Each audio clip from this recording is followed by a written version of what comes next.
할렐루야. 우리와 함께 하시는 승리를 주신 주님의 이름을 찬양합니다. 우리 높고 위대하신 하나님 앞에 우리 감사와 찬양과 영광과 존귀의 큰 박수 올려드리겠습니다.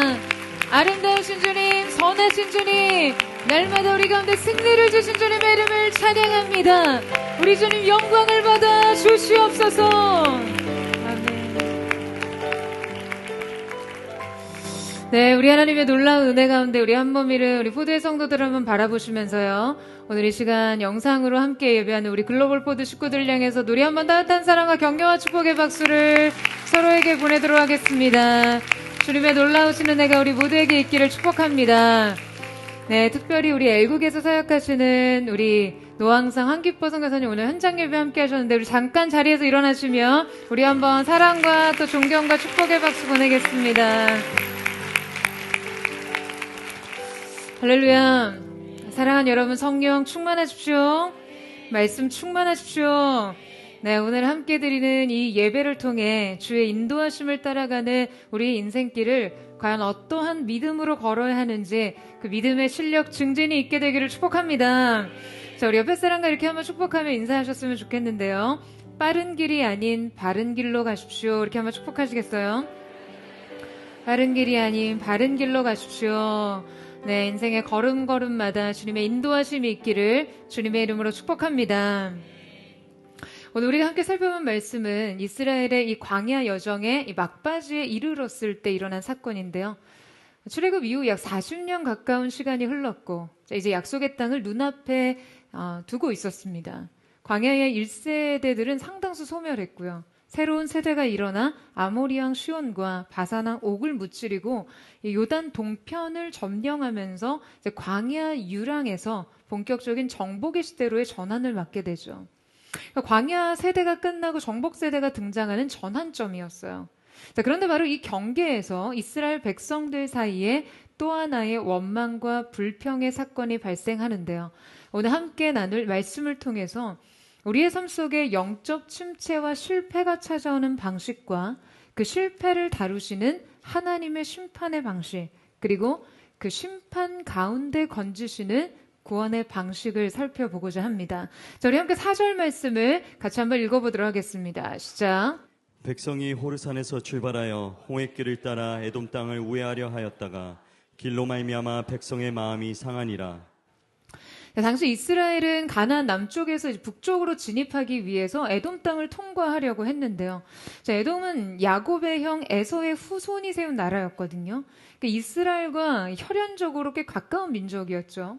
따라서 모세는 에돔 왕에게 사신을 보내어서 그들의 밭이나 포도원을 해치지 않고 물도 마시지 않고 왕의 큰 길로만 지나가겠다라고 정중한 요청을 하는데요. 하지만 에돔 왕은 그들의 통과를 단호하게 거절했고 심지어 군대를 이끌고 나와서 이 길을 막아섭니다. 결국 이스라엘은 눈앞에 지름길을 포기하고 그 에돔 땅을 크게 우회해야 하는 상황에 처하게 됩니다. 그들은 호르산에서 출발해서 홍해길을 따라 남쪽으로 내려가다가 다시 북쪽으로 올라가는 길고 험한 우회로를 택해야 했는데요. 약속의 땅이 가까이서 보이는데 실제 그들의 경로는 눈앞에 보이는 목적지와 멀어지게 된 거죠. 여러분, 이때 성경은 이스라엘 백성들의 마음이 어땠다라고 기록하고 있습니까? 길로 말미암아 백성들의 마음이 상하니라. 그러니까 여기서 이 상하다라는 구절의 원어적 표현은요, 네페쉬 카차르인데요. 네피쉬라는 말은 인간의 이 지정의가 흘러나오는 중심, 핵심을 가리키고요. 이 카차르는 이 원어적으로 호흡이 짧아지다, 가빠지다, 끊어지다 이런 의미예요. 그러니까 호흡에 있어서는 호흡이 극도로 짧아지고 산소 공급이 잘 안 되는 어떤 과호흡 상태를 의미하고요. 줄을 팽팽하게 당겼다가 툭 하고 끊어져 버린 상태를 뜻하기도 합니다. 네피쉬 카차르, 그러니까 이 짧은 구절을 통해서 지금 우리가 파악할 수 있는 이스라엘의 영적인 상태는요, 단지 새로운 우회로를 감정적으로 힘들어하고 육체적으로 지쳐 있었다라고만은 볼 수 없죠. 그죠? 참을성이 부족했다라고만 평가할 수 없습니다. 그러니까 에돔의 거절과 우회는 단순한 불편이 아니라 지금 그들에게 남은 인내를 무너뜨리는 사건이 되었거든요.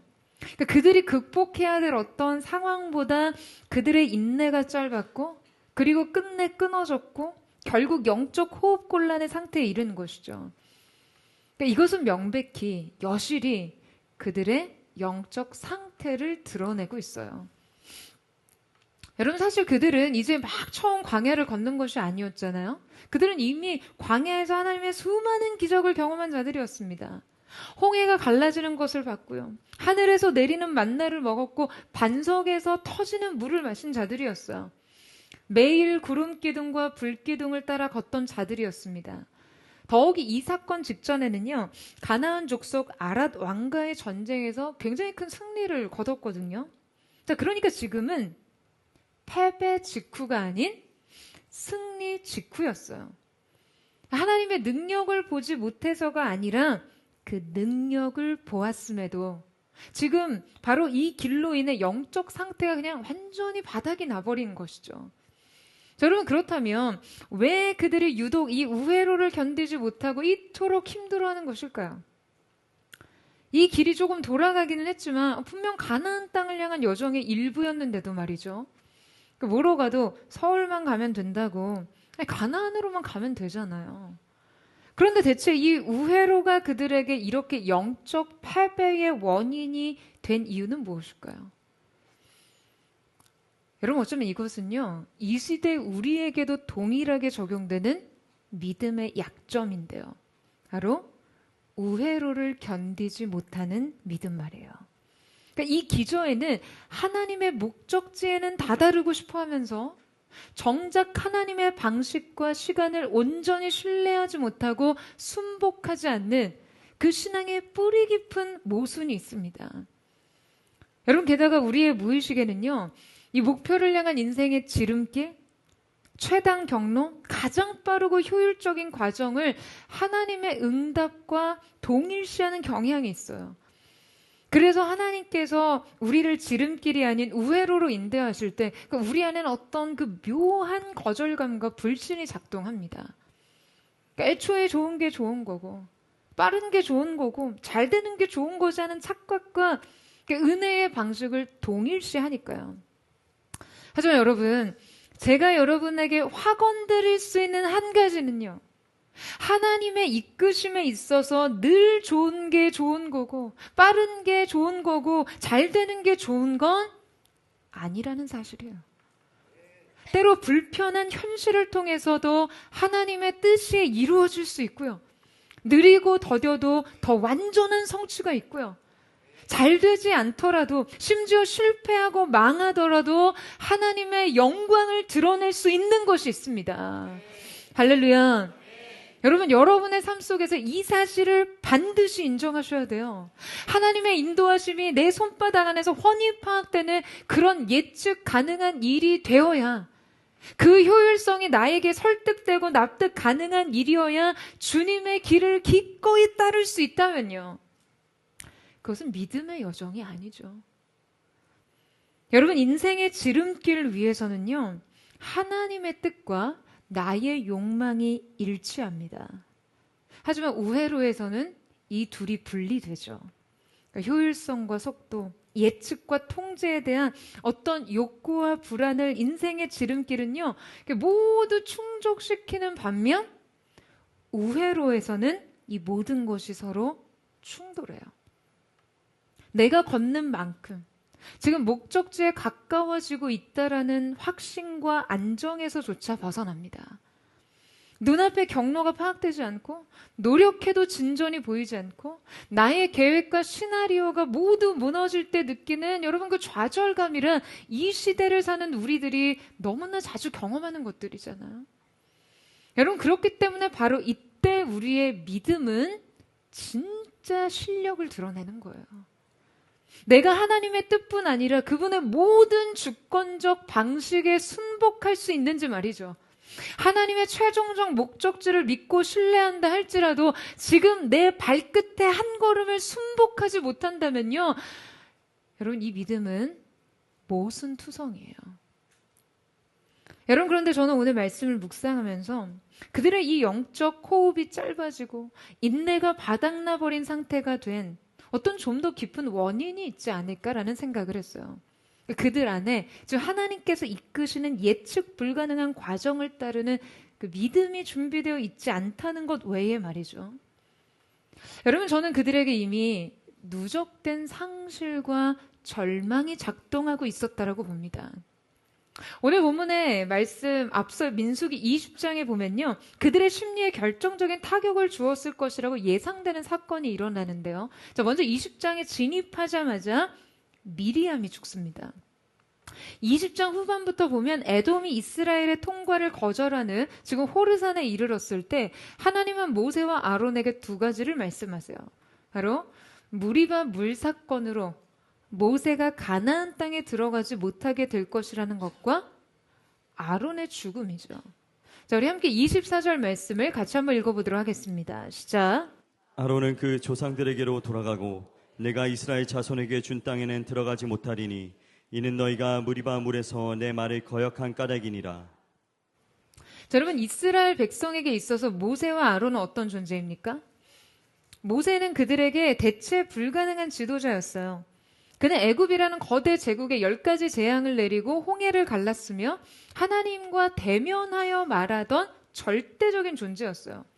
그 광야에서 좌충우돌하는 백성들을 지금 온유로 인내하며 중보했던 영적 아비였어요.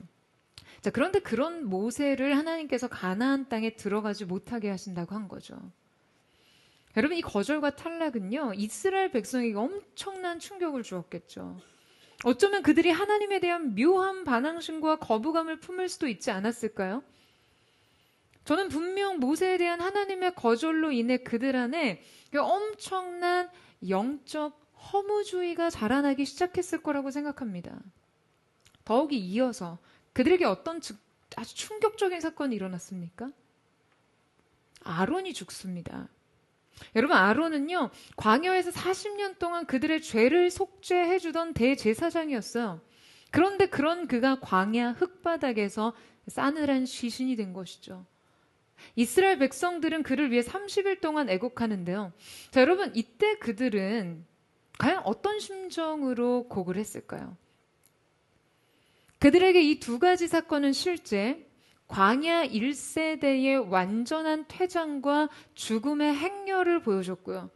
이로 인해 그들은 분명 그 영적 고아의 심정을 느낄 수밖에 없었을 거예요. 그러니까 이 극심한 공포와 불안이 그들의 심리를 완전히 장악했고, 그러니까 이러한 심리 상태로 인해 성경은 그들의 믿음의 상태를 굳이 카자르라고, 호흡이 짧아졌다라고 표현하지 않았을까 싶어요. 실제 영적 심리적 공황 상태에 빠진 것이죠.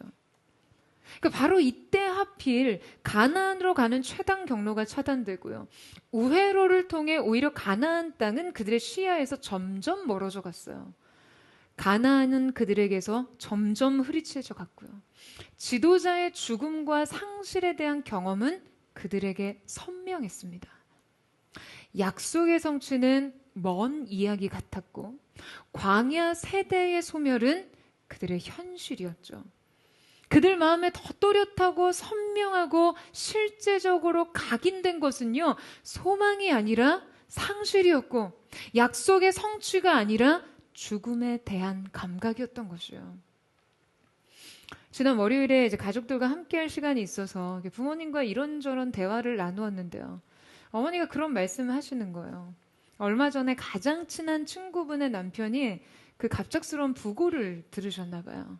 그런데 이제 그 부고를 듣는 순간, 아, 내 남편이 내 곁을 떠난다면 나는 어떻게 하지? 그러니까 이 상상의 부재감이 실제 망치로 머리를 때린 것 같은 충격으로 다가오셨다라고 하더라고요. 그리고서는 내내 이 두려움이 어머니의 감정과 그 내면을 방해하는 느낌이 든다라고 하셨어요. 여러분, 이것이 상상이든 현실이든 이런 것들이 믿음을 대체하고 우리의 내면을 지배하려고 할 때가 있죠. 노화, 질병, 가난, 실패, 낙오. 그러니까 이러한 감각이 우리에게 그 믿음보다도 더 선명해질 때 말이에요. 약속과 소망보다, 상실감과 두려움이 우리를 강하게 지배할 때요. 우리는 어느 때보다도 믿음의 침체를 주의해야 합니다. 여러분, 바로 이때 그 어떠한 생생한 현실의 감각보다 여러분, 믿음의 감각에 주의를 집중해야 하는 것이죠. 여러분, 아멘이세요? 여러분, 바로 이럴 때 우리의 현실 인식을 하나님의 말씀 아래 두는 믿음이 필요합니다.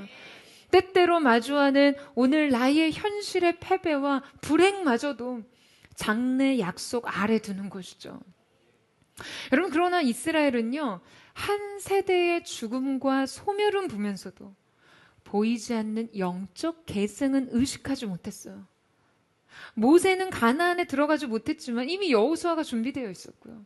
아론은 죽었지만 속죄의 질서는 계속됐잖아요.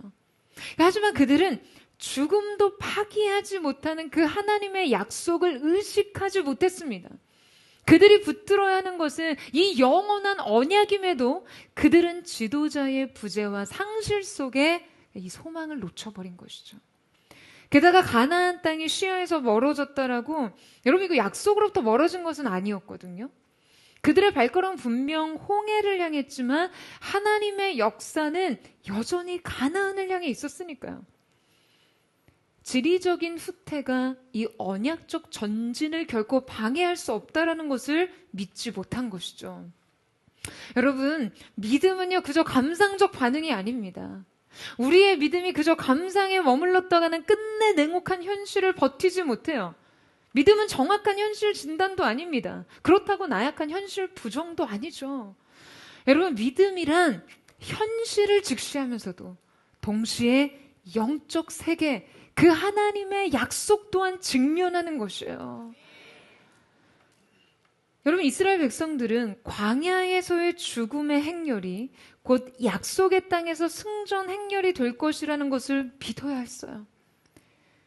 하나님께서는 이스라엘 백성들을 영웅적 인물 주변의 군중으로서가 아니라 하나님과 직접 대면하며 교제하고 예배하는 제사장 나라로 세우시기를 원하셨습니다. 더 깊은 언약, 더 온전한 성취 가운데 참여시키시는 것이죠. 하지만 이스라엘 백성들은 하나님의 더 깊은 부름보다 자신의 상실과 두려움에 집중했습니다. 자, 여러분, 그래서 어떻게 반응하죠? 자, 5절 말씀 보시겠어요? 우리 5절 말씀을 같이 한번 읽겠습니다. 시작. 백성이 하나님과 모세를 향하여 원망하되 어찌하여 우리를 애굽에서 인도해내어 이 광야에서 죽게 하는가? 이곳에는 먹을 것도 없고 물도 없도다. 우리 마음이 이 하찮은 음식을 싫어하노라 하매. 여러분, 그들의 반응은 첫 번째로 무엇이었습니까?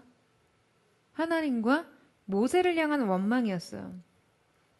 여러분, 이 고아의 슬픔과 상실감은요, 어느새 원망과 분노로 바뀌었습니다. 하나님과 모세를 인생의 피고 속에 앉혀두고 정죄하고 판결하기 시작한 것이죠. 그리고 그들의 이 피해 망상적인 언어는요, 40년이 지나도록 동일하게 반복 재생되고 있었어요. 어찌하여 우리를 애굽에서 인도해내어 이 광야에서 죽게 하는가?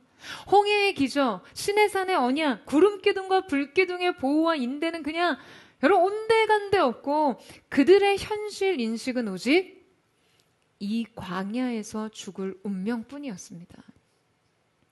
자, 여러분, 지금 이들의 이 원망이 합당한가요? 제가 이것을 지금 어떤 영적, 도덕적, 윤리적 잣대로 판단하는 것이 아니라요. 그냥 여러분, 그냥 순수하게 현실 인식으로서 이게 합당하냐는 거죠. 지금 그들이 죽습니까? 아니요, 여러분, 그들은 죽지 않아요. 그저 우회로로 가야 하는 것뿐이었어요. 그런데 스스로 죽겠다고 죽을 짓을 하고 있는 거죠. 여러분, 지금 이 언어는요, 그들에게 명백한 자해행위예요. 기억하세요, 여러분.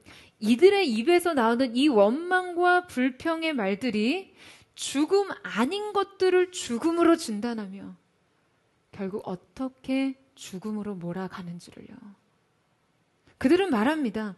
이곳에서 먹을 것도 없고 물도 없도다. 우리의 마음이 이 하찮은 음식을 싫어하노라 하매. 여러분, 저는 이 말씀을 우리 입으로 읽어 내려가는 것 자체가 정말 민망합니다. 지금 그들이 하나님이 매일 그들에게 공급해 주신 이 만나를 지금 뭐라고 표현하죠? 우리 마음에 이 하찮은 음식을 싫어하노라. 이때 이 하찮은 음식이라는 것은요, 그냥 아주 형편없고 쓸모없다라는 형용사로 구약 성경 전체에서 오직 이 구절에만 쓰인 매우 극단적인 비합 표현인데요. 더욱이 싫어하노라를 원어로 분석해 보면 이 목구멍을 뜻하는 이 네페쉬가 주어로 쓰이면서 구역질이 나다라는 혐오적 동사가 쓰였습니다. 자, 그러니까 이 말을 직역하자면 그들이 이 쓰레기 같은 형편없는 음식을 구역질하고 있다라는 거죠. 여러분 정말 인간의 이 죄성이 혐오스럽죠. 그들의 죄가 정말 구역질이 납니다. 그런데 놀랍게도 우리 역시 마찬가지예요. 우리도 반복되는 은혜 앞에 크게 다르지 않습니다. 여러분 만나란 광야에서 하나님이 그들에게 공급하신 은혜에 대한 의미 있는 상징물이죠. 그런데 인간의 타락한 죄성은요, 이 만나와 굉장히 상충되는 부분이 있어요. 그 만나가 가진 매우 독특한 은혜의 특성이 인간의 죄성과 그렇게 충돌하는 거죠. 그래서 더더욱 하나님께서는 그들의 광야 40년 동안 이 만나를 통해 그들을 훈련하셨습니다. 자, 그렇다면 만나의 어떤 것이 은혜를 상징하고 죄인의 체질과 충돌하는 것일까요? 여러분, 만나는요, 이스라엘이 광야에서 살아가는데 충분한 음식이었죠. 하나님이 설계하신 완벽한 완전식품이었어요. 전 진짜 어떤 맛일지 너무너무 궁금해요.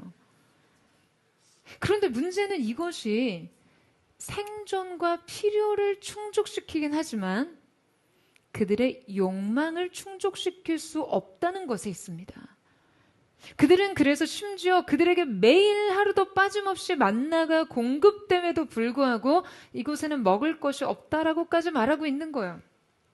여러분 게다가 그들에게 만나가 공급되는 방식을 주목해 보세요. 그 만나는 엄밀히 따지면 노동의 대가가 아니라 대가 없는 구원이었습니다.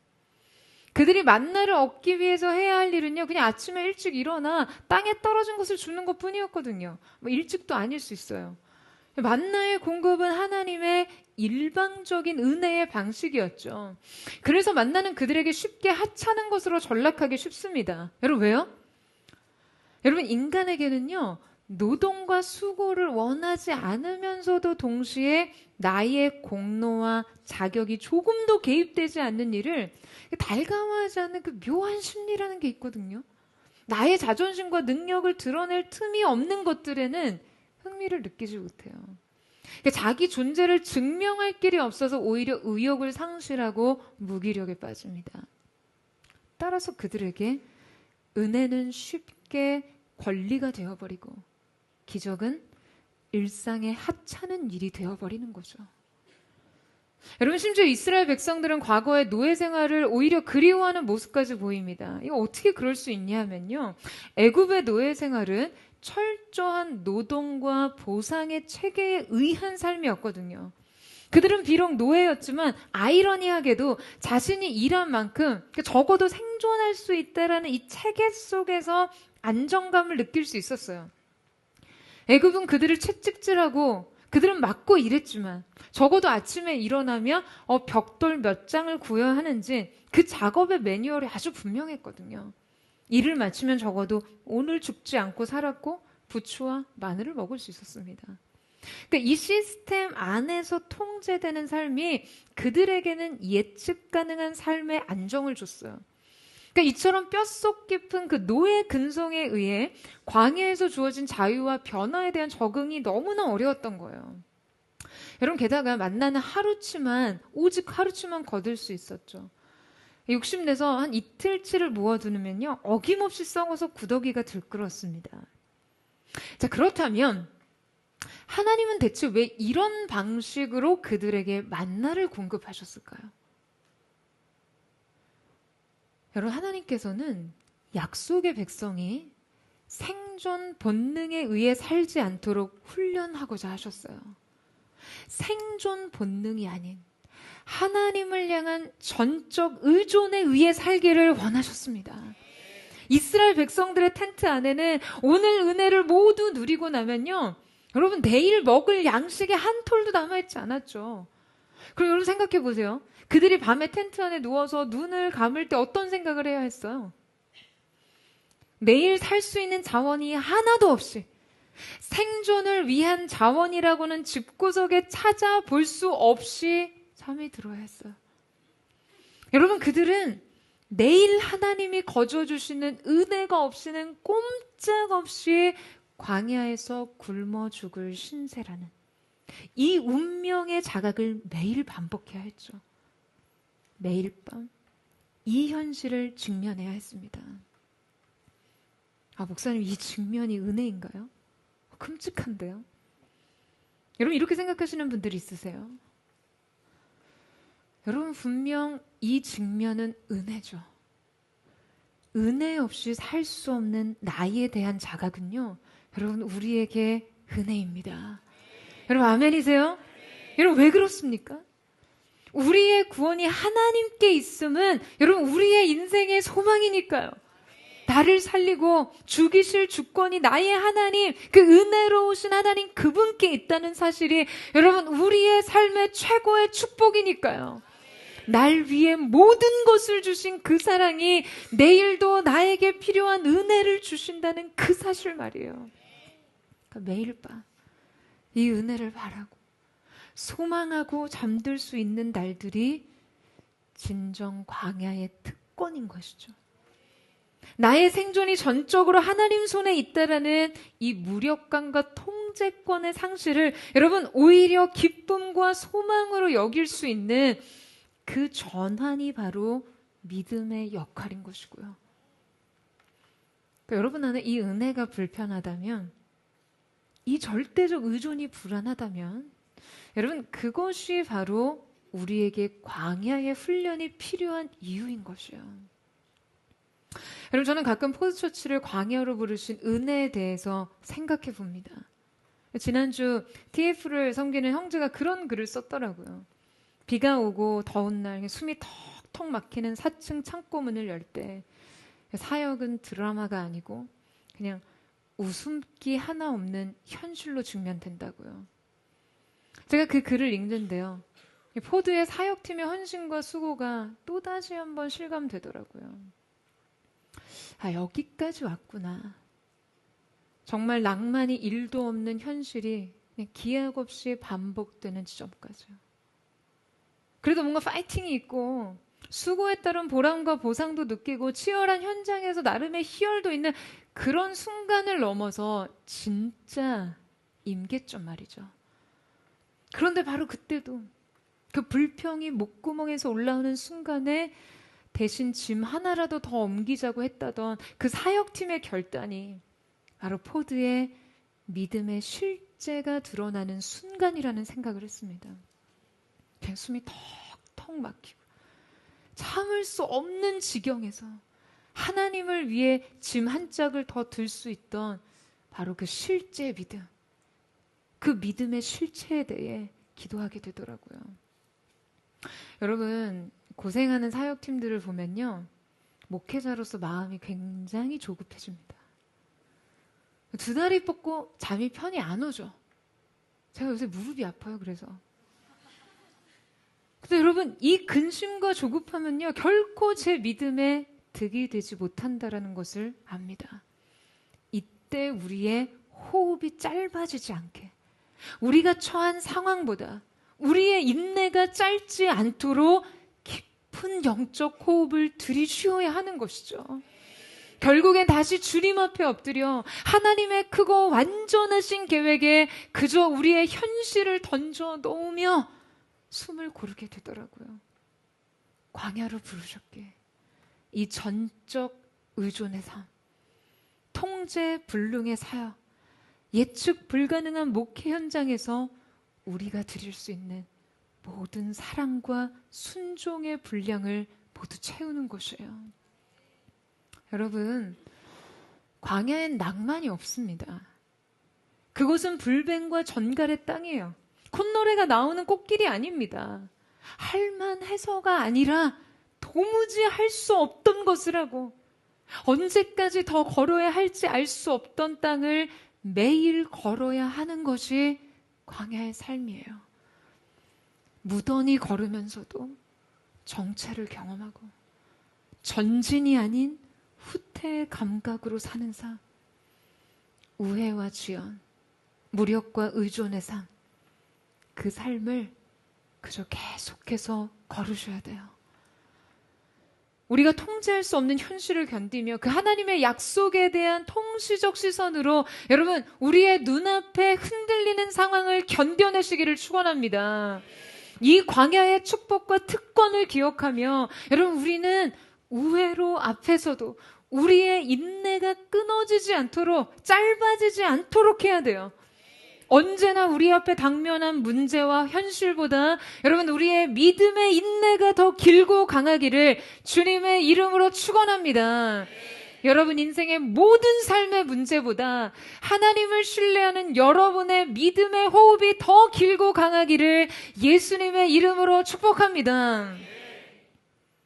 마지막으로 이런 이스라엘 백성을 향한 하나님의 심판과 구원의 방식을 살펴보려고 하는데요. 자, 우리 6절 말씀을 같이 한번 읽겠습니다. 시작.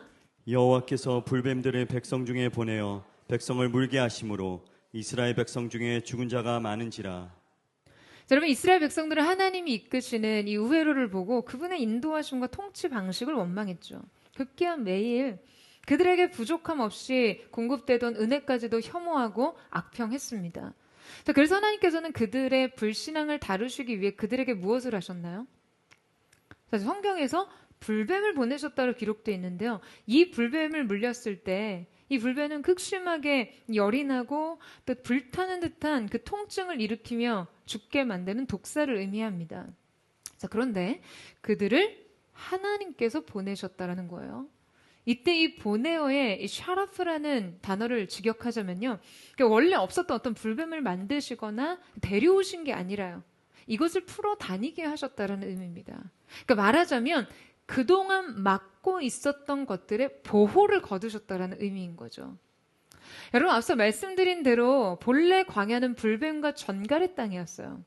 그러니까 본래 그들이 살던 그 광야엔 이 불뱀들이 득실거리고 있었던 것이죠. 그런데 이전에는 그들이 이 불뱀으로부터 공격을 왜 받지 않았습니까? 하나님의 보호가 그들을 두르고 있었기 때문이죠. 그리고 그들이 불신앙으로 하나님을 대적하자 지금 하나님께서는 그들을 보호하시던 손길을 일시적으로 거두신 것뿐인데요. 그 결과 원래 그 자리에 도사리고 있었던 불뱀의 공격에 고스란히 노출되었습니다. 여러분 앞서 이스라엘 백성들의 주장은 하나님께서 자신들에게 충분한 은혜를 주시지 않는다는 것이었어요. 그리고 그들은 하나님의 통치를 불편하게 여겼습니다. 그러자 하나님께서는 어떤 방식으로 그들의 이 불신앙을 지금 다루시죠? 바로 은혜와 통치를 거두심으로 그들이 잊고 있었던 은혜, 깨닫지 못한 은혜의 역설을, 그 은혜를 역설적으로 드러내신 거예요. 이스라엘 백성들은 은혜를 하찮게 여겼고 또 은혜가 존재하는지조차 모르고 살았는데요. 하나님께서 잠시 그 은혜를 거두시면서 역설적으로 그 은혜의 실체를 드러내신 거예요. 여러분 하나님의 통치가 걷어지자 그들에게 자유가 주어졌습니까? 아니요. 그들에게는 광야는 한순간의 위험과 죽음의 땅이 되었어요. 그들은 하나님의 공급을 경멸했지만 하나님 없이 그 땅은 생존 자체가 불가능했습니다. 그들은 하나님의 인도하심을 죽음의 길이라고 했지만 하나님이 보호를 거두신 땅은 즉시 죽음의 땅이 되었죠. 여러분, 광야를 사는 이스라엘 백성들의 삶을 들여다보면요. 그들의 삶이 이 시대를 살아가는 우리 삶의 압축판과 같다라는 것을 깨닫게 됩니다. 그들의 본성, 체질, 반응, 이 모든 것들이 그냥 이 시대를 살아가는 우리와 다를 바가 없어요. 가나안을 향해 걸으면서 자신의 전진과 진보를 눈으로 확인하고 싶던 마음, 누군가의 지도를 내 삶에 옮겨 놓으며 남들과 똑같은 방향으로 빠르게 걷고 싶은 마음, 그래서 우회로를 끔찍하게 거부하던 마음, 매일 성실하게 반복되는 공급과 은혜 속에서도 감각의 자극을 추구하던 마음, 어떤 대가지불도 없이 주어졌던 생명의 공급에도 불구하고 실증과 권태를 느꼈던 마음, 그래서 은혜를 하찮은 부스럭이라 악평하던 마음, 그렇게 미워하고 화를 내고 탓하지 않고서는 이 당연한 은혜에 진절이 나는 마음을 해결하지 못하던 마음. 여러분, 이 모든 것들은요, 오늘 우리 안에서도 발견되는 뿌리 깊은 죄성이죠. 우리가 그들과 다를 바 없다는 이 측면, 그리고 그들이 대신 치른 이 끔찍한 형벌을 보며 하나님 앞에 새로운 믿음을 결단하는 것이 여러분 오늘 우리에게 필요한 것입니다. 사랑하는 여러분, 타인의 지도를 여러분 삶에 복사하지 마세요. 하나님께서 나에게 지정하신 길을 신뢰하며 걸으십시오.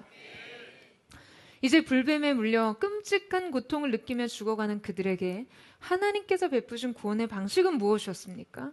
자, 8절에서 9절 보시겠어요? 우리 같이 읽겠습니다. 시작. 여호와께서 모세에게 이르시되 불뱀을 만들어 장대 위에 매달아라. 물린 자마다 그것을 보면 살리라. 모세가 놋뱀을 만들어 장대 위에 다니 뱀에게 물린 자가 놋뱀을 쳐다본즉 모두 살더라. 자, 불뱀에 물린 백성들을 구원하시기 위해 하나님께서 어떤 일을 행하십니까? 바로 장대 위에 놋뱀을 만들어 달라는 것이었어요. 자, 여러분, 지금 이 형벌과 구원의 방식이 불뱀과 놋뱀이기 때문에 지금 뭔가 이 둘 사이에 명확한 인과관계가 있다라고 느껴지는데요. 지금 뱀은요, 이스라엘 백성들에게는 죄와 죽음, 그리고 구원과 생명을 동시에 상징하죠. 장대에 뱀이 있다는 거, 장대에 들린 뱀이라는 것은요, 그들에게 죽음과 죄를 가져왔던 존재가 하나님의 통치 아래, 그 하나님의 통제 아래 완전히 사로잡혀 있음을 보여줍니다. 즉, 이 뱀은 죄의 결과인 사망을 가장 적나라하게 드러나면서 동시에 그 죽음이라는 결과가 하나님에 의해 구원이 되었음을 선명하게 드러내고 있는 것이죠. 그래서 하나님은 불뱀에 물린 자들에게 장대에 달린 놋뱀을 바라보게 하셨어요. 자, 그런데 여러분, 이때 우리가 기억해야 할 것은요, 사실 불뱀에 물린 사람들을 치유하려면 해독제를 주는 게 맞죠. 아니면 뭔가 어떤 외과적인 수술을 하던가요. 지금 불뱀의 독이 온몸에 퍼져가서 죽어가는 사람에게 장대에 매달린 놋뱀을 보는 일은요, 어떤 영적인 상징성에 있어서는 관련이 있지만 의학적으로는 아무런 인과관계가 없는 일이잖아요. 그 놋의 뭔가 독성이 제거하는 여러분 그런 성분이 있을까요? 아니죠. 하나님은 분명 이 놋뱀을 장대에 매달아 그것을 바라보는 사람들만이 살게 하신 거예요. 여러분, 뱀에 물린 사람들은요, 장대에 높이 달린 놋뱀을 봐야 했습니다. 지금 내 몸에 독이 온통 퍼져가는데 이 시선을 들어서 놋뱀을 봐야 했죠. 말씀드렸다시피 놋뱀은 독을 제거하는데 어떤 효험이 있지 않았어요. 그들이 놋뱀을 보는 데 있어 작용하는 것은 오직 이것이 하나님이 명하신 구원의 방식이라는 것뿐이었죠. 내 몸의 독성을 제거하기 위해 필요한 그 어떤 행위와 노력과는 아무런 상관이 없는 일이었어요. 그 어떤 물질과 기술과는 일절 관련이 없었습니다. 어떤 상식과 합리성과 상관없이 오직 놋뱀을 보는 자는 살리라 라고 하신 하나님의 약속을 믿고 믿음으로 고개를 드는 자만이 살았어요. 이해되지 않아도 하나님의 방식이기에 자신의 판단을 내려놓고 그 구원을 붙든 자들만이 살 수 있었던 것이죠. 오직 이 구원을 바라본 자만이 살았어요. 여러분, 그렇다면 우리는 그런 생각을 하게 됩니다. 아니, 지금 내 몸에 온몸에 독이 퍼지고 열이 펄펄 나고 타들어가는 통증이 신경을 사로잡고 죽어가는데 장대에 높이 들린 놋뱀만 보면 산다는데 이걸 안 볼 사람이 있을까? 라는 생각 안 드세요? 여러분, 이스라엘 백성들이 다 놋뱀을 봤나요? 그들이 전원 고침을 받고 구원을 받았습니까? 아니요, 여러분. 그들 안에는 여전히 자기 상처를 보는 자들이 있었을 거예요. 여전히 자기 텐트 안에 들어온 불뱀을 쫓다가 절망하는 자들이 있었을 거예요. 자기 안에 번져가는 죽음의 증상들에 완전히 잠식당해 그 시선을 결코 들지 못한 사람들이 있었을 거예요. 지금 내 몸에 상처를 짜내는 일이 아무런 연관도 없는 노뱀을 바라보는 일보다 더 상식적일 거라고 생각하는 사람들이 있었을 거라는 거죠. 인간은 죽어가면서도 자력으로 독을 빼내려 합니다. 아직까지 나의 이성과 합리성이 약속과 신뢰보다 더 낫다는 증명을 하고 싶은 거죠. 여러분, 바라본다는 것은요, 구원이 나에게 있지 않다라는 것을 인정하는 것입니다.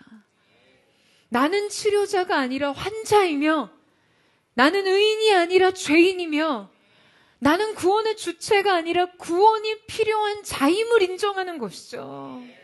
여러분, 구원의 모든 비용은 하나님께서 감당하셨습니다. 십자가에 달린 독생자 예수의 핏값으로.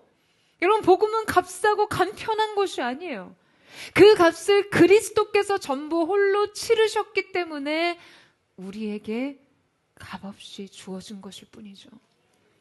그리스도의 희생으로 인간에게는 여러분 그저 바라보는 믿음만이 요구되는 거예요.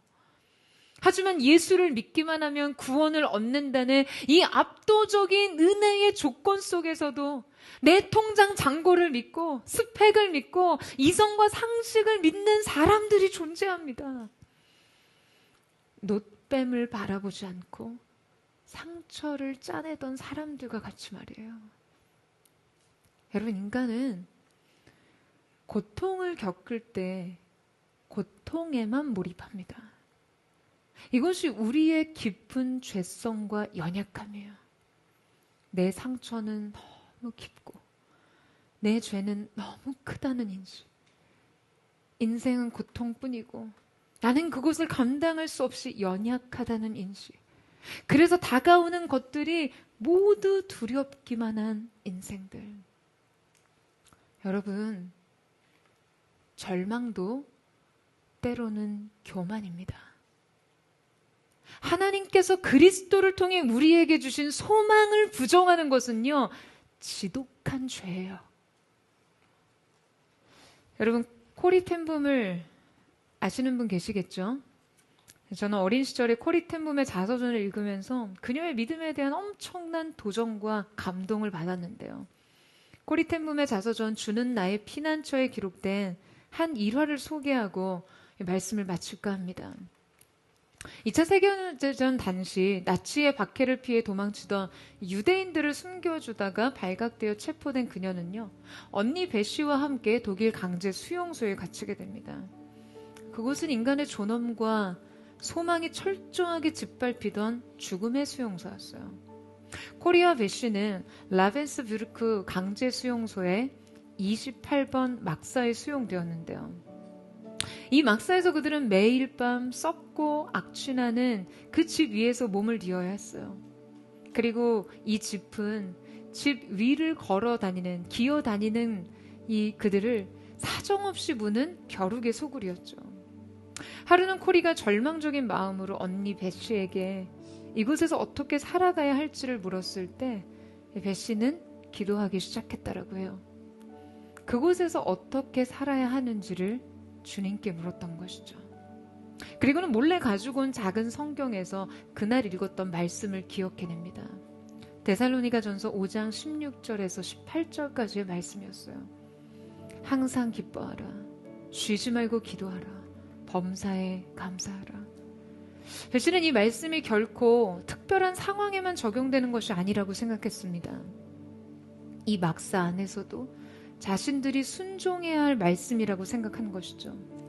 그래서 베시는 코리와 함께 지금 이곳에서 감사해야 할 것들을 하나씩 찾아보기로 했습니다.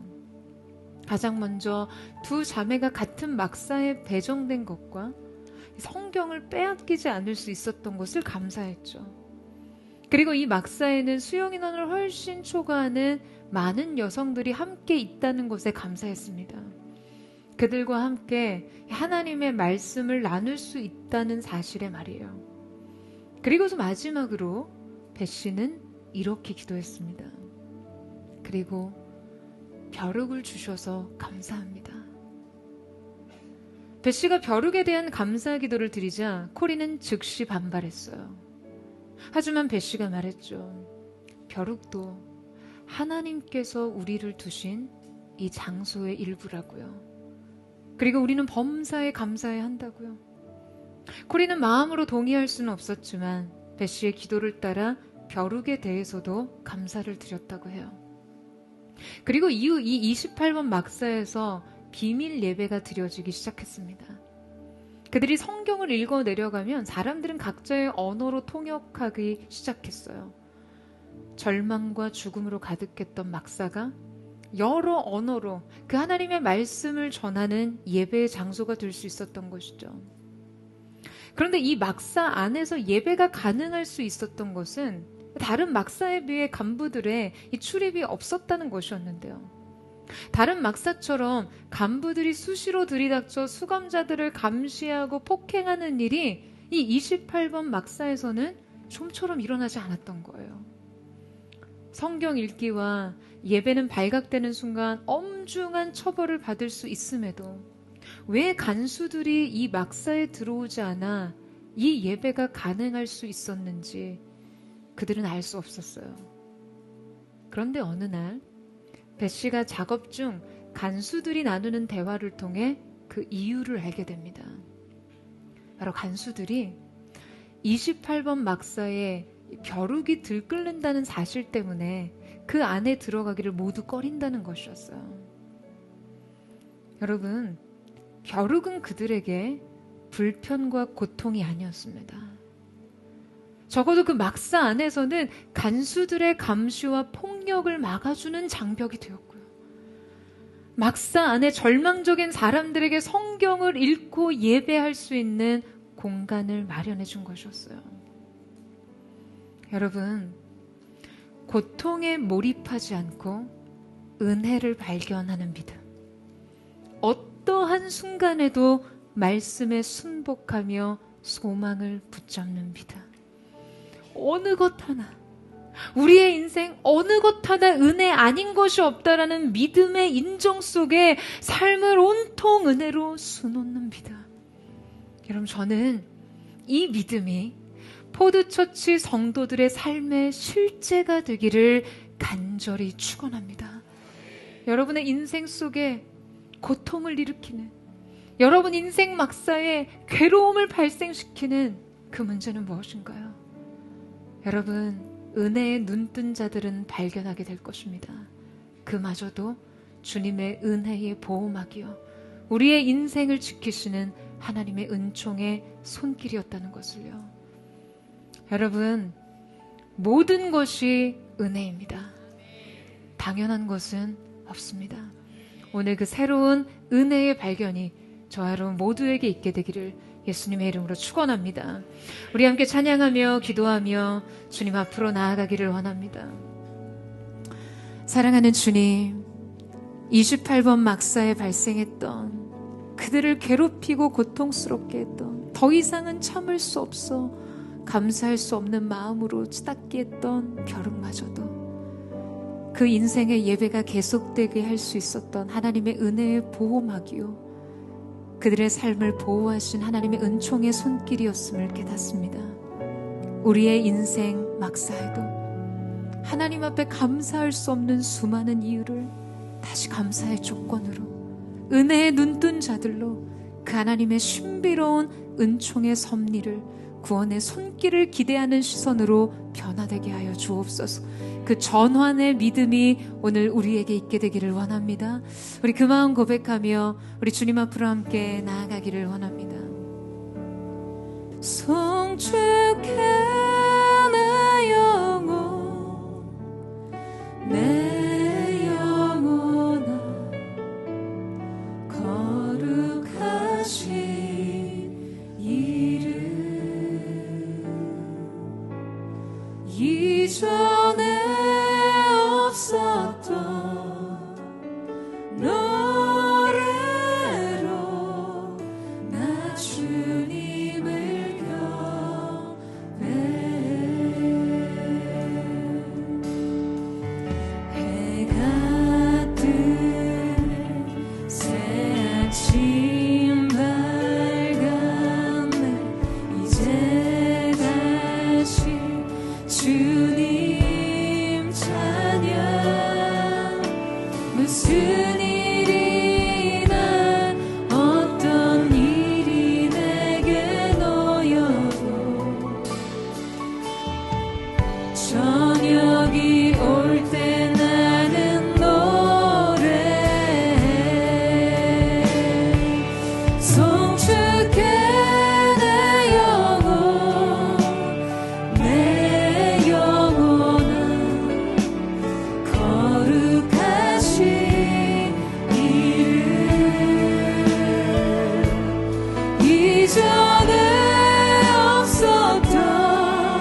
오늘 이 시간 만 가지 이유로 찬양할 주님 앞에 거룩한 손을 높이 들고 주님 내 영혼이 주님을 노래합니다. 영원하신 주님의 은혜에 감사와 찬양을 드립니다. 변함없으신 주님의 사랑을 높여 찬양합니다.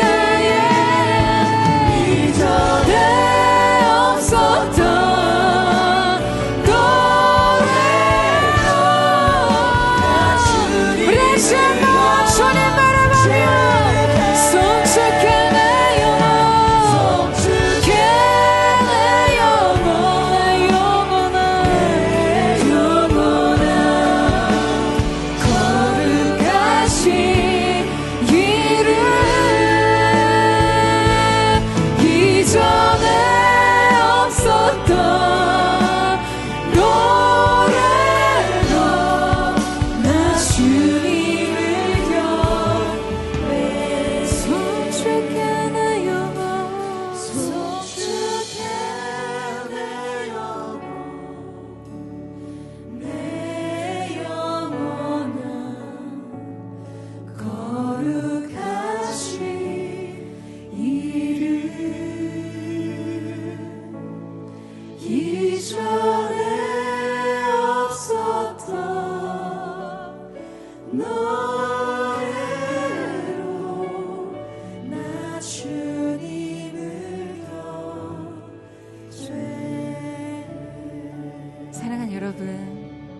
여러분의 인생길에서 여러분의 영적 호흡을 짧게 만드는 가쁜 쉼을 호흡을 내쉬게 하는 문제는 무엇인가요? 여러분의 인생 속에 우회로를 만났을 때 하나님의 목적지 그 약속의 성취에는 다다르기를 원하지만 하나님의 구원의 방식과 그분의 시간을 온전히 신뢰하지 못한 채 여러분 가쁜 숨을 내쉬며 조급함과 두려움과 불안에 휩싸이게 만드는 그 문제는 무엇인가요?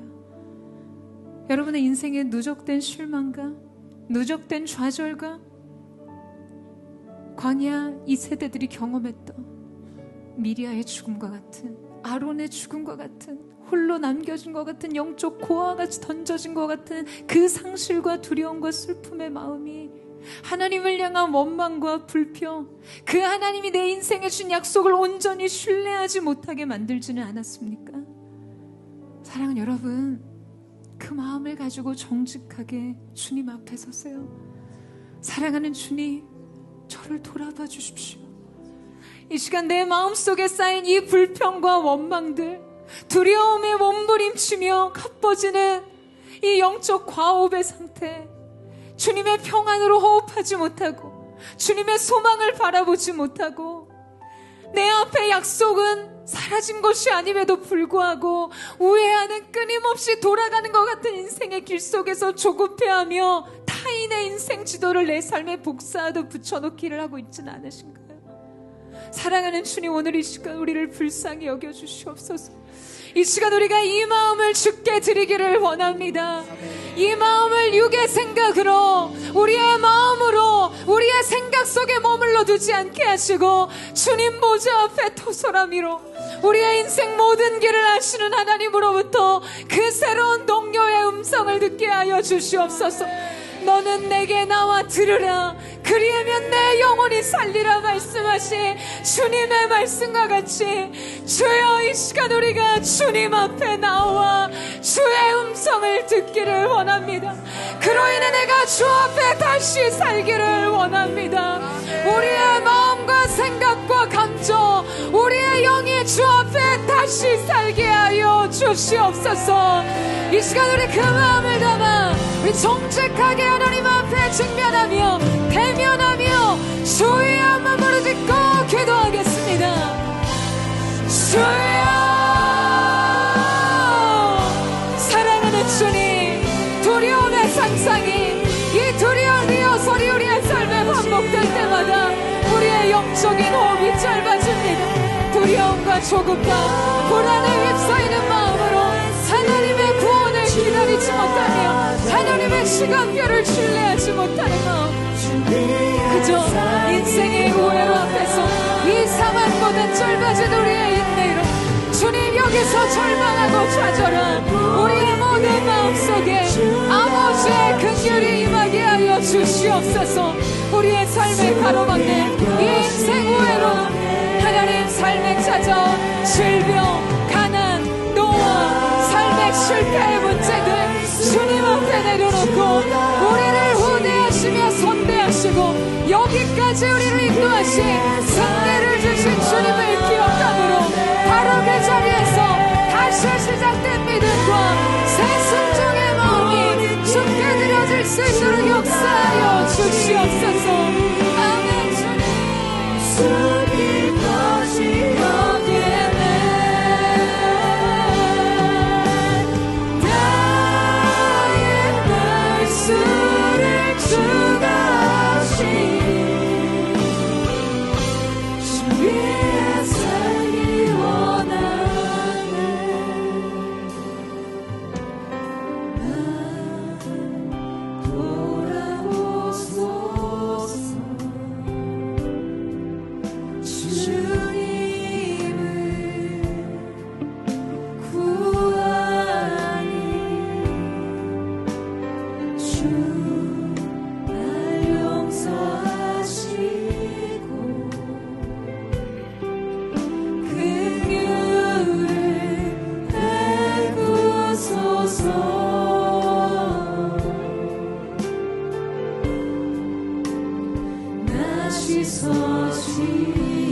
우리 함께 고백하며 나아갑니다.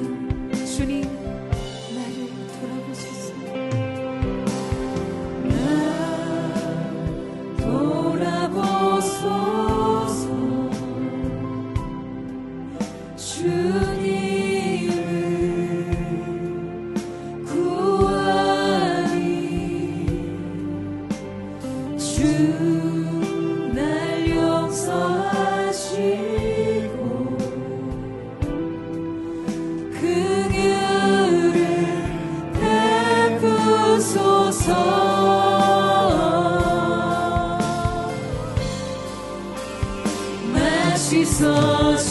마시소시리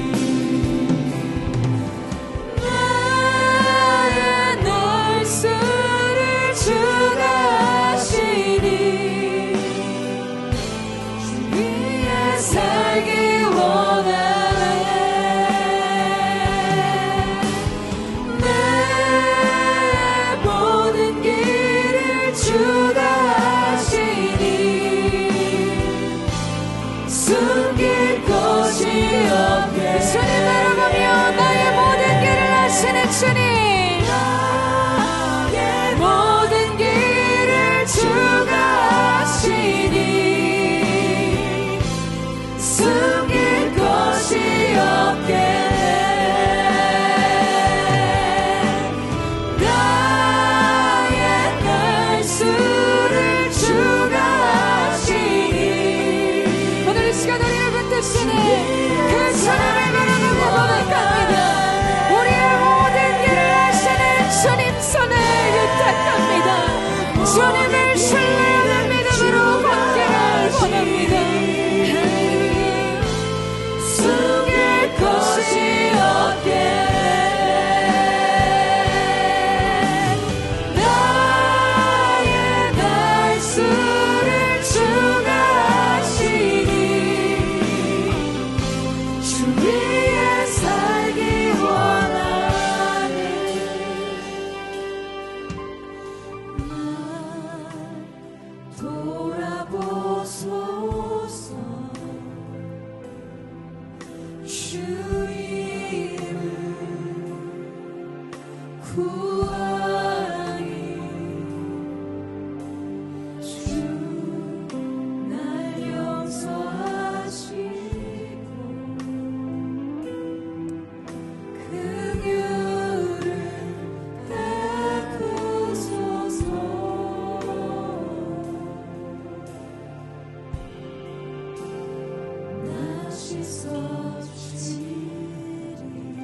주님 우리가 인생의 고통을 만날 때 우리의 삶의 괴로움을 직면할 때마다 주님 당신을 가해자로 지목했습니다.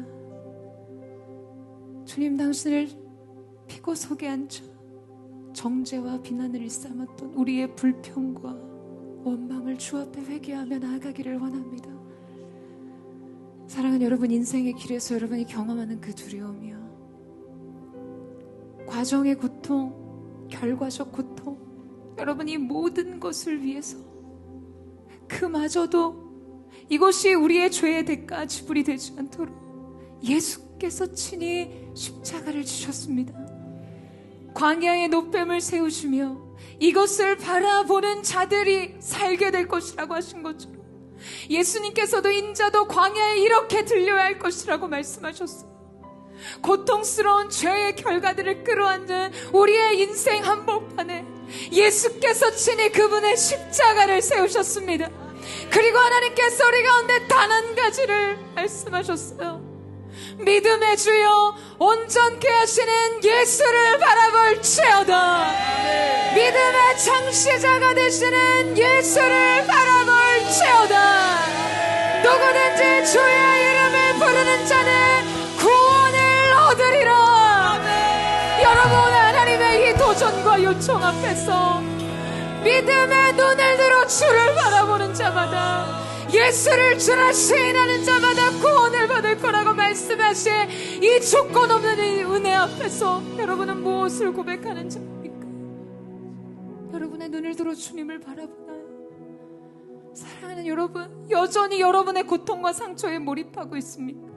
여전히 그 상처와 고통을 스스로 해결하기 위해 노력하고 있습니까?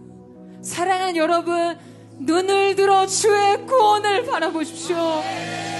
주의 이름을 부르는 자마다 구원을 베푸시 그 하나님의 놀라우신 은혜와 구원의 사건이 오늘 우리 가운데 있을 것을 예수님의 이름으로 선포합니다. 믿음의 주인 되신, 믿음의 창시자가 되신 예수를 바라볼지어다. 우리 믿음의 눈을 들어 결단하는 마음으로 주여 세 번 부르짖고 우리 합심의 동성으로 기도하겠습니다. 주여, 주여.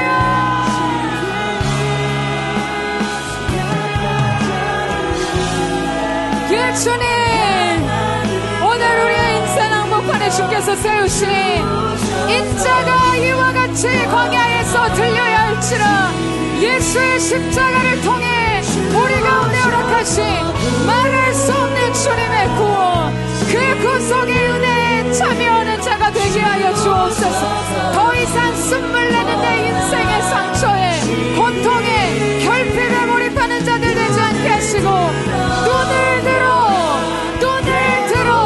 예수를 바라보게 하여 주옵소서. 우리의 구원인 주께로부터만 고백하며 나아가게 합니다.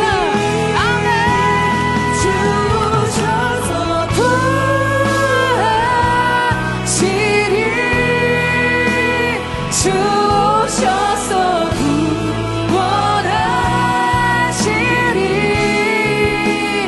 약한 자들에게 강한 능력으로 주셔서 구원하시리.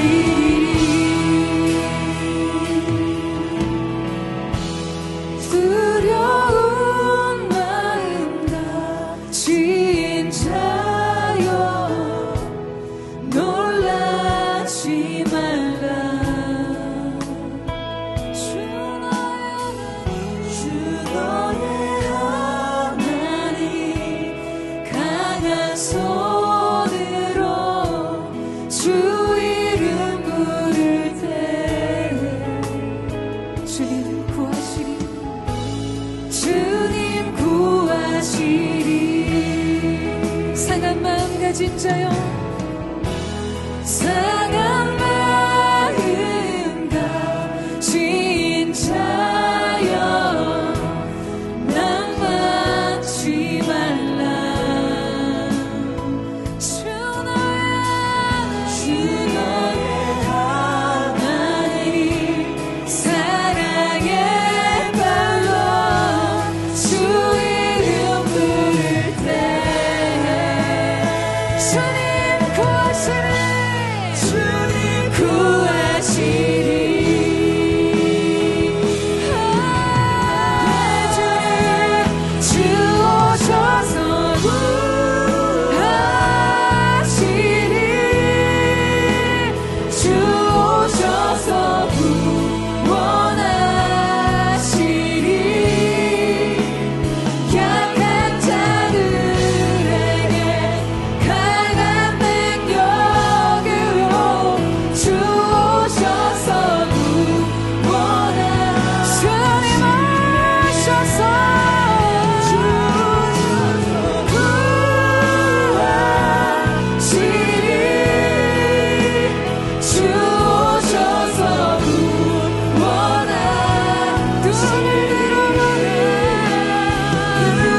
십자가 대속의 능력으로 우리를 구하소서. 들어보라 내 본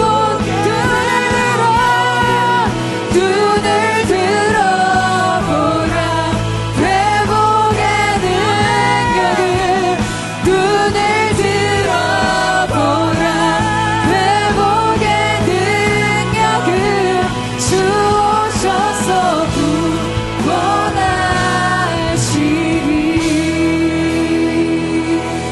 그리스도께서 채찍을 맞으심으로 우리는 나음을 얻었고 그리스도께서 징계를 받으심으로 우리 안에는 평안은 결코 빼앗길 수 없음을 선포합니다. 광야에 들리신 예수 그리스도, 그 존귀하신 예수의 십자가를 통한 놀라운 구속의 역사가 오늘 우리의 삶 가운데도 펼쳐지게 하여 주시옵소서.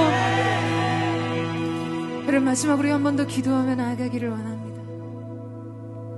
고리탄풍과 배쉬의 28번 막사에 들이닥쳤던 벼룩과 같이 여러분의 인생 속에 여러분을 너무나 괴롭게 하고요, 견딜 수 없게 만들고 더 이상은 감사할 수 없다라고 절규하듯 외치게 만드는 그런 인생 고통의 문제, 괴로움의 문제가 있으십니까?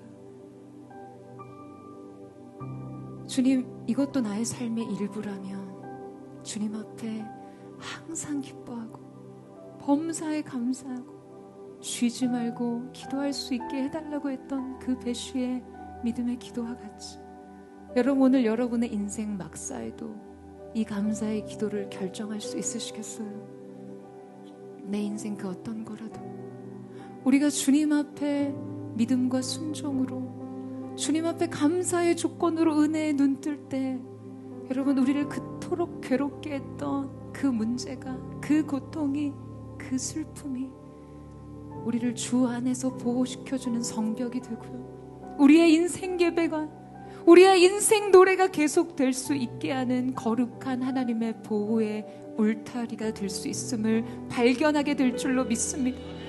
사랑하는 주님, 오늘 이 시간 우리가 이 믿음을 주 앞에 드리기를 원합니다. 이 감사를 주님 앞에 소리 높여 외칠 수 있기를 원합니다. 성령께서 모든 순간에 함께 하시기에 바로 그것이 영적 지성소의 장소가 될 수 있음을 우리로 하여금 알게 하여 주시옵소서.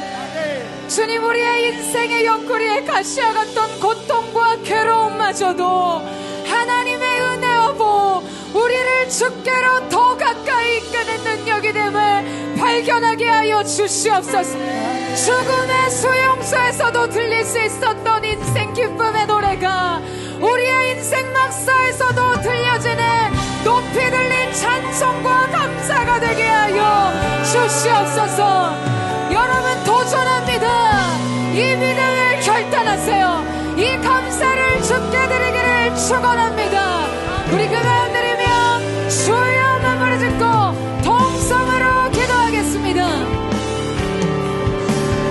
주여 기천해. 오늘 우리의 삶 속에 흘러넘치는 그 하나님의 말할 수 없는 은혜, 우리의 눈으로 볼 수 없고 살아내기는 깨달을 수 없는 하나님의 예비하시는 은혜가 오늘 우리 가운데 나타나게 하여 주시옵소서. 우리를 위해 예비하신 주의 사랑과 은혜의 눈 뜨는 자들이 되게 하시고 원망과 탄식과 불평의 신음이 하나님 우리 가운데 찬송의 옷이 되게 하여 주시옵소서. 감사의 화관이 되게 하여 주옵소서.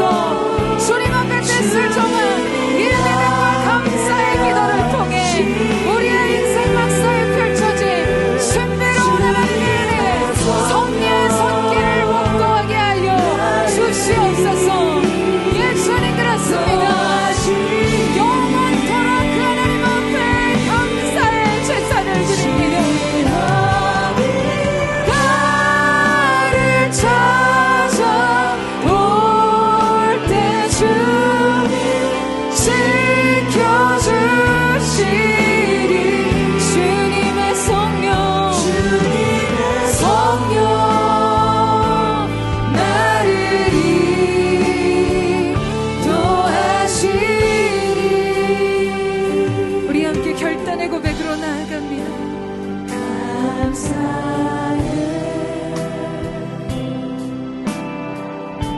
시험이 닥쳐올 때에 주께서 인도하시니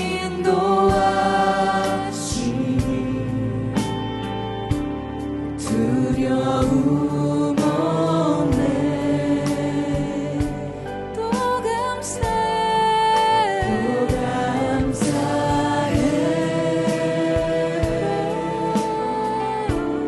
고통이 찾아올 때에 주께서 지켜주시니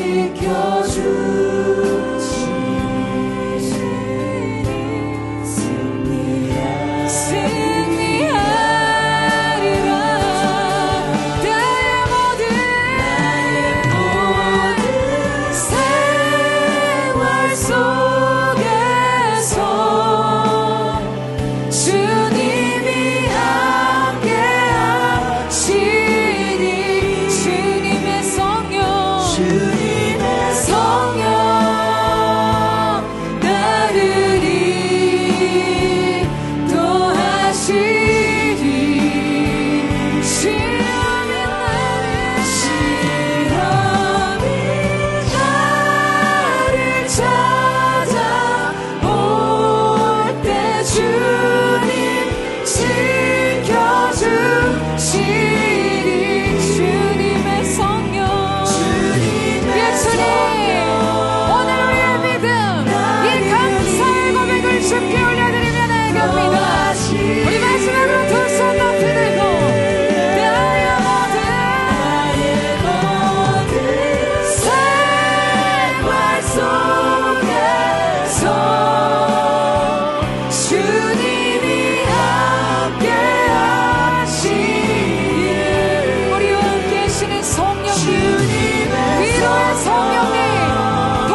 하나님께서 사랑하는 자들 위하여 예비하신 모든 곳은 사람의 눈으로도 볼 수 없고 귀로도 들을 수 없고 그 마음으로도 알 수 없다라고 말씀하신 주님, 기이하신 하나님의 구원의 은혜와 섭리가 하나님의 사람들의 인생 가운데 부어지게 하여 주시옵소서.